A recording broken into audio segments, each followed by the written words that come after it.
रक्षध्वं संवदध्वं संवो मनांसि जानता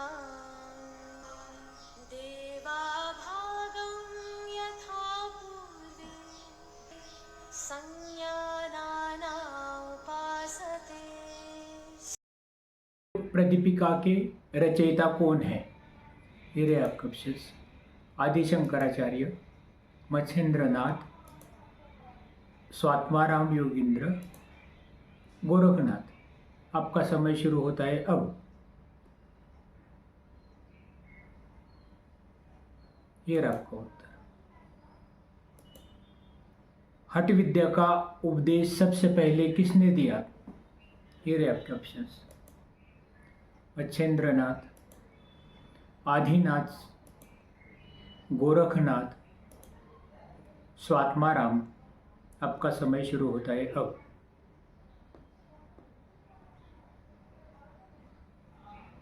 ये रहा आपका उत्तर। हठ योग का मुख्य लक्ष्य क्या है? ये रहे आपके ऑप्शंस। शारीरिक स्वास्थ्य, मन की शांति, राजयोग सिद्धि, कुंडलिनी जागरण। आपका समय शुरू होता है अब।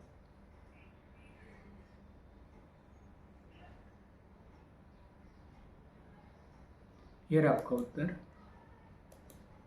सिद्धि किससे प्राप्त होती है? ये रहे आपके ऑप्शंस। शास्त्र पाठ से, केवल वेश धारण से, क्रिया से, भाग्य से। आपका समय शुरू होता है अब।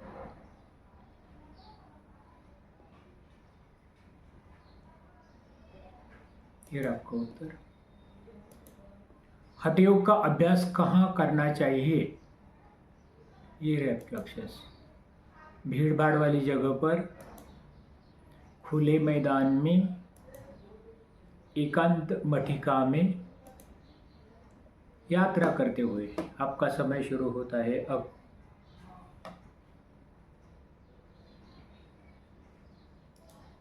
ये रहा आपका उत्तर।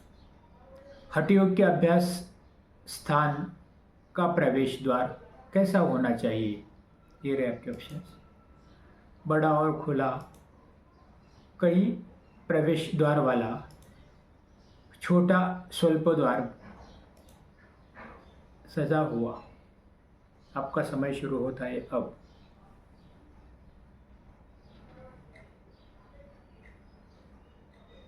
ये रहा आपका ऑप्शंस। हठ योग के अभ्यास स्थान के पास आसपास क्या नहीं होना चाहिए? ये रहे आपके ऑप्शंस। नदी या पहाड़, बहुत लोग या भीड़, पेड़ पौधे, मंदिर। आपका समय शुरू होता है अब।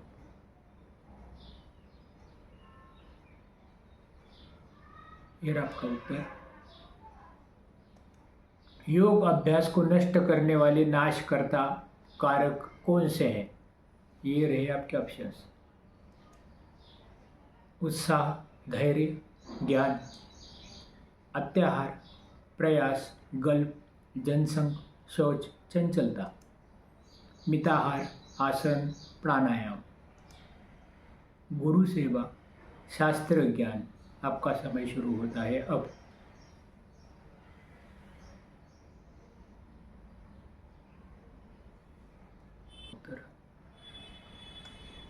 योग सिद्धि प्राप्त करने वाले कारक कौन से हैं? ये रहे आपके ऑप्शंस। अत्यधिक भोजन, शारीरिक श्रम, उत्साह, साहस, धैर्य, तत्वज्ञान, निश्चय, जनसंग परित्याग, आलस्य, चंचलता, वेश धारण, शास्त्र पाठ। आपका समय शुरू होता है अब।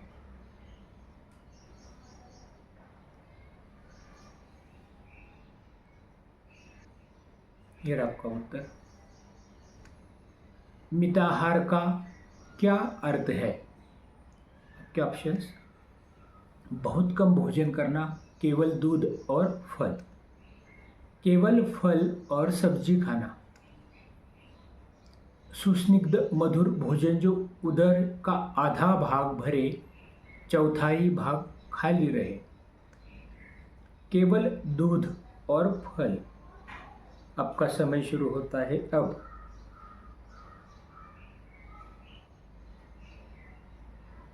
ये रहा आपका उत्तर। योगियों के लिए कौन सा भोजन वर्जित है? ये रहे आपके ऑप्शंस। दूध, घी, फल, अत्याधिक भोजन, कटु, अम्ल, तीक्ष्ण, लवण, शाक, भाषी भोजन, गेहूं, जौ। आपका समय शुरू होता है अब।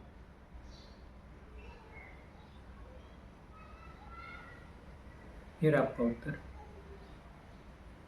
हठयोग प्रदीपिका में वर्णित आसनों में से सबसे श्रेष्ठ आसन कौन सा है? ये रहे आपके ऑप्शन। पद्मासन, सिंहासन, भद्रासन, सिद्धासन। आपका समय शुरू होता है अब।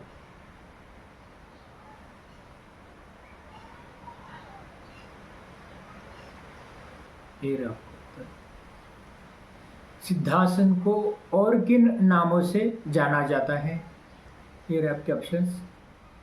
पद्मासन, वज्रासन, सिंहासन, भद्रासन, वज्रासन, मुक्तासन, गुप्तासन, मयूरासन, पश्चिमोत्तानासन। आपका समय शुरू होता है अब।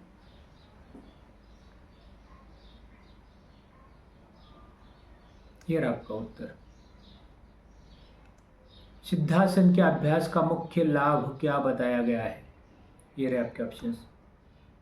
मोटापा कम होना, आँखों की रोशनी बढ़ना, नाड़ी शुद्धि और सुषुम्ना में प्राण प्रवेश, बल और फुर्ती प्राप्त करना। आपका समय शुरू होता है अब।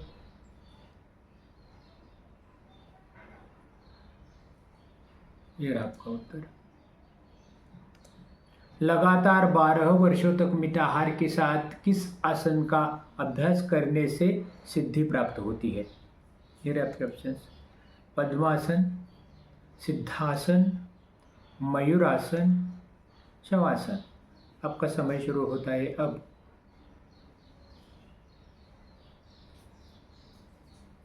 ये रहा आपका उत्तर। पद्मासन का एक लाभ क्या बताया गया है?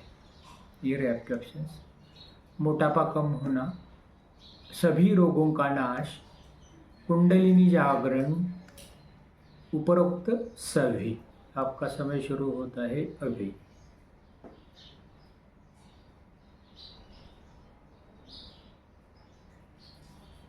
ये रहा आपका उत्तर। कौन सा आसन सभी रोगों का नाश करता है और चित्त को शांति देता है? ये रहे आपके ऑप्शंस। सिद्धासन, पद्मासन, सिंहासन, शवासन। आपका समय शुरू होता है अब।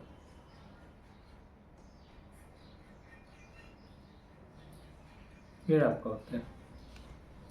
कौन सा आसन जठराग्नि को प्रदीप्त करता है और सभी रोगों को नष्ट करता है? ये रहे आपके ऑप्शंस। सिद्धासन, पद्मासन, मयूरासन, शवासन। आपका समय शुरू होता है अब।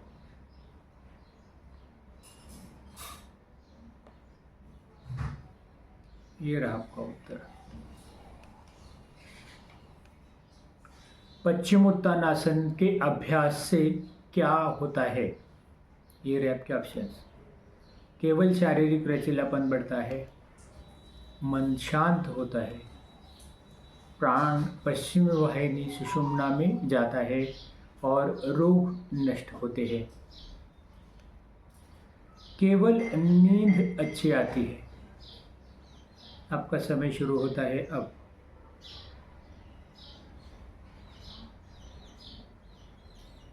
ये रहा आपका उत्तर। मच्छेंद्रनाथ आसन का अभ्यास करने से क्या लाभ होता है? ये रहे आपके ऑप्शंस। केवल पेट के रोग दूर होते हैं, केवल शारीरिक शक्ति बढ़ती है, कुंडलिनी जागृत होती है, तनाव कम होता है। आपका समय शुरू होता है अब।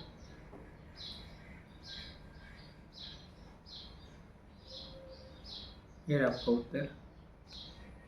प्रथम उपदेश में वर्णित 4 मुख्य आसन कौन से हैं? ये रहे आपके ऑप्शंस। स्वस्तिकासन, गोमुखासन, वीरासन, कूर्मासन, कुक्कुटासन, उत्तान कूर्मासन, धनुरासन, मच्छिंद्रासन, पश्चिमोत्तानासन, मयूरासन, शवासन, सिद्धासन। सिद्धासन, पद्मासन, सिंहासन, भद्रासन। आपका समय शुरू होता है अब।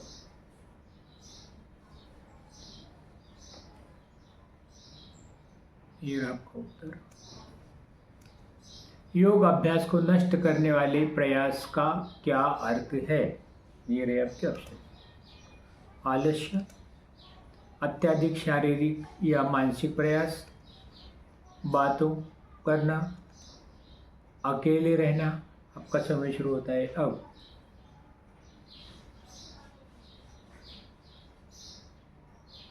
ये आपका उत्तर। योग सिद्धि प्राप्त करने वाले निश्चय का क्या अर्थ है? ये आपके ऑप्शन। केवल एक आसन का अभ्यास करना, शास्त्र और गुरु के वचनों में विश्वास, जल्दी सिद्धि मिलने का विश्वास, कठिन अभ्यास करने का दृढ़ संकल्प। आपका समय शुरू होता है अब।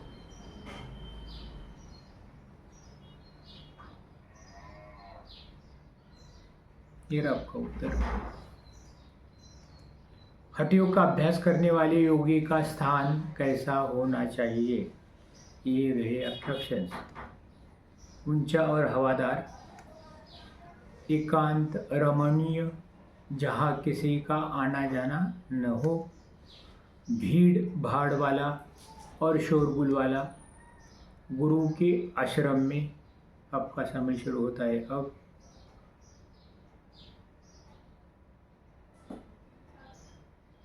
ये रहा उत्तर। मठ की दीवारों पर क्या नहीं होना चाहिए? ये रहे आपके ऑप्शन। फूल, पौधे, चित्र, बहुत से लोग या भीड़। ये रहा आपका उत्तर। हठयोग अभ्यास के लिए वर्णित मठ की विशेषता क्या है? ये रहे आपके ऑप्शन।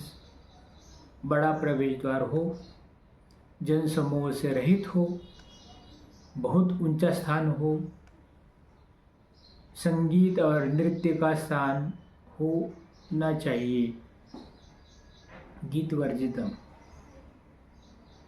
आपका समय शुरू होता है अब। ये आपका हठ योग को सभी तापों का नाशक और सभी योगियों का आधार क्यों कहा गया है? ये रहे आपके ऑप्शंस। यह कठिन अभ्यास है, यह सीधा मार्ग है, यह राजयोग का फल देने वाला है और सभी पीड़ाओं को दूर करता है, यह कुंडलिनी जगाता है। आपका समय शुरू होता है अब। ये रहा आपका उत्तर। राजयोग सिद्धि के लिए हठ योग क्यों आवश्यक है? ये रहे आपके ऑप्शंस। क्योंकि यह सबसे कठिन योग है, क्योंकि यह शरीर को शुद्ध करता है, क्योंकि बिना हठ योग के राजयोग नहीं होता और बिना राजयोग के सिद्धि नहीं मिलती, क्योंकि गुरु इसका उपदेश देते हैं। आपका समय शुरू होता है अब। ये आपका उत्तर।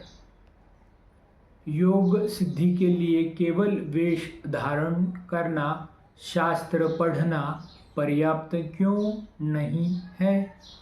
ये रहे आपके ऑप्शंस।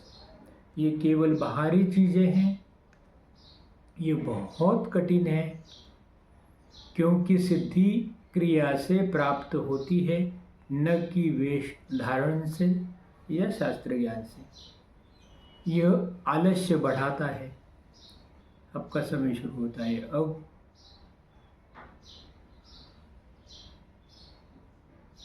फिर आपका उत्तर। हट शब्द किन दो चीजों का प्रतीक है? ये आपके ऑप्शंस, मन और प्राण, सूर्य और चंद्रमा, शरीर और ये मन, ईड़ा और पिंगला। आपका समय शुरू होता है अब।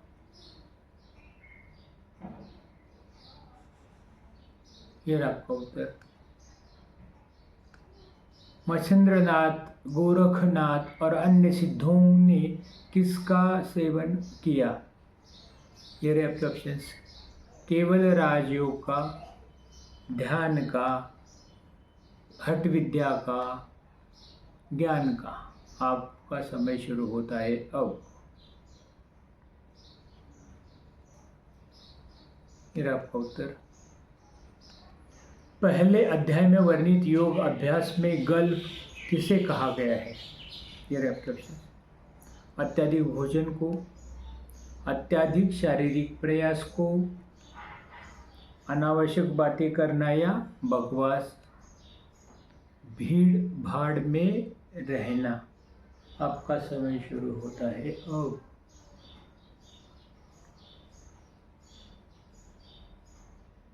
ये आपका उत्तर। मिताहार में भोजन के कितने भाग खाली रखने चाहिए? ये रहे आपके ऑप्शंस, आधा भाग, एक तिहाई भाग, एक चौथाई भाग, दो तिहाई भाग। आपका समय शुरू होता है अब।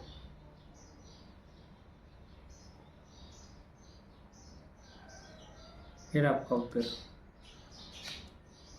हठ योग प्रदीपिका के अनुसार 84 लाख आसनों में से कितने आसन विशेष रूप से महत्वपूर्ण माने गए हैं? ये आपके ऑप्शंस, 1,84,000, 4, 12। आपका समय शुरू होता है अब।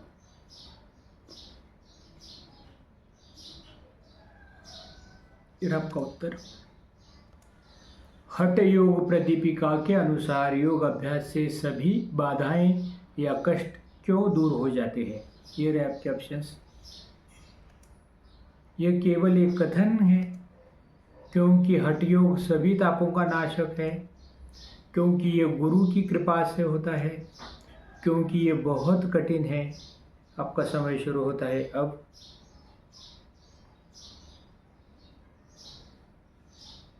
ये आपका उत्तर।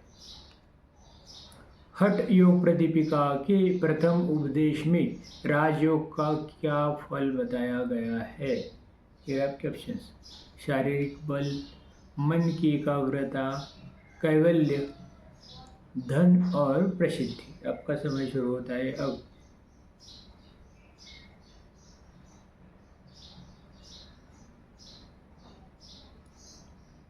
ये रहा आपका उत्तर।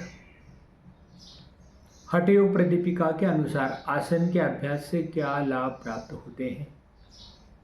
ये आपके ऑप्शंस, केवल शारीरिक शक्ति बढ़ती है, आरोग्य और चित्त की स्थिरता, कुंडलिनी जागरण, प्राण ऊर्ध्वगमन। आपका समय शुरू होता है अब।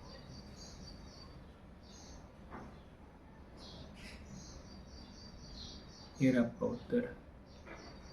हठ योग प्रदीपिका के अनुसार हठ योग और राज योग का आपस में क्या संबंध है? ये रहे आपके ऑप्शंस। ये दोनों अलग अलग योग मार्ग हैं। हठ योग राज योग का विरोधी है। हठ योग राजयोग की सीढ़ी और दोनों सिद्धि के लिए परस्पर आवश्यक है। राजयोग हठ योग से श्रेष्ठ है और हठ योग आवश्यक नहीं है। आपका समय शुरू होता है अब।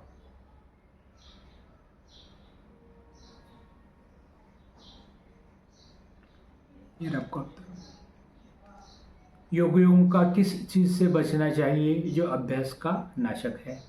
आपका ऑप्शन ये रहा, उत्साह, धैर्य, तत्वज्ञान, जनसंघ या अत्यधिक सामाजिकता।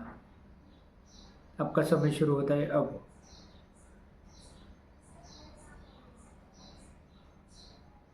फिर आपका उत्तर। हठ योग प्रदीपिका के अनुसार योगी को किस प्रकार की भाषा से बचना चाहिए? फिर आपके ऑप्शन। शास्त्रों पर चर्चा, गुरु की शिक्षाओं पर चर्चा, जनसंघ में किस जाने वाली व्यर्थ की बातें, भक्ति गीत। आपका समय शुरू होता है अब।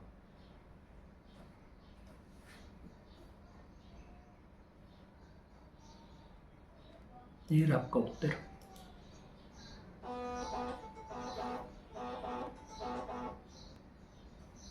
मितार के अनुसार कैसा भोजन नहीं करना चाहिए? जो पौष्टिक हो, जो अत्यंत उष्ण हो, बहुत गर्म या अत्यंत शीतल हो, जो सुस्निग्ध हो। आपका समय शुरू होता है अब।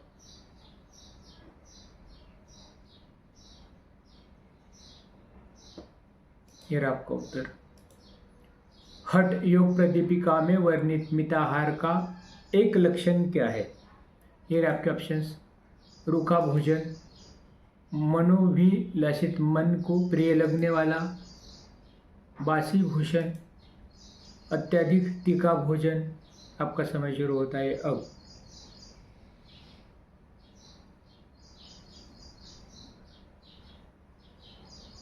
ये आपका उत्तर। पहले अध्याय में वर्णित किस आसन को मुर्दे जैसा लेटना कहा गया है? ये आपके ऑप्शंस। सिद्धासन, पद्मासन, मयूरासन, शवासन। आपका समय शुरू होता है अब।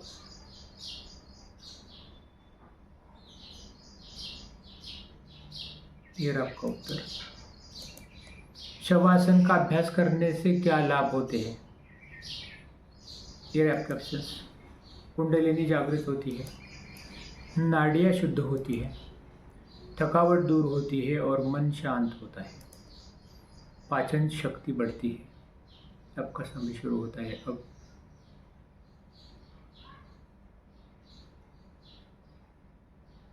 ये आपका उत्तर। पद्मासन किसके लिए अत्यंत कठिन बताया गया है? ये आपके ऑप्शंस। सिद्ध पुरुषों के लिए, मूढ़मति मूर्ख या मंदबुद्धि पुरुषों के लिए, युवा योगियों के लिए, अनुभवी योगियों के लिए। आपका समय शुरू होता है अब। ये आपका उत्तर। हठ योग प्रदीपिका में हठ योग के अभ्यास स्थान का वर्णन करते हुए उसे किन चीज़ों से रहित बताया गया है? ये रहे आपके ऑप्शंस। पानी के स्रोत से, पेड़ पौधों से, पाषाण, अग्नि, जल, जनसमूह और वायु और प्रकाश से। आपका समय शुरू होता है अब।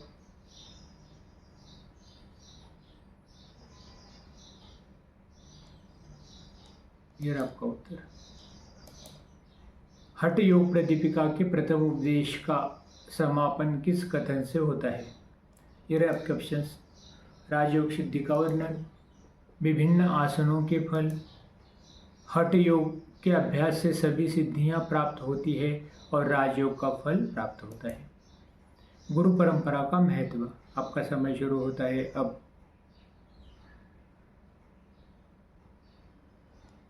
ये आपका उत्तर। योग में सिद्धि का कारण क्या है, जैसा कि प्रथम उपदेश में बताया गया है? आपकी ऑप्शंस ये रहे।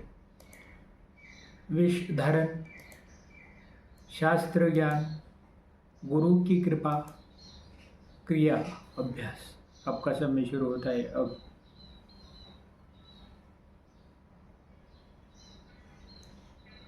ये रहा आपका उत्तर। बहुत बहुत धन्यवाद। चैनल को सब्सक्राइब कीजिए, लाइक कीजिए और उनके पास भेजिए ताकि उन्हें भी ज्ञान प्राप्त हो। धन्यवाद।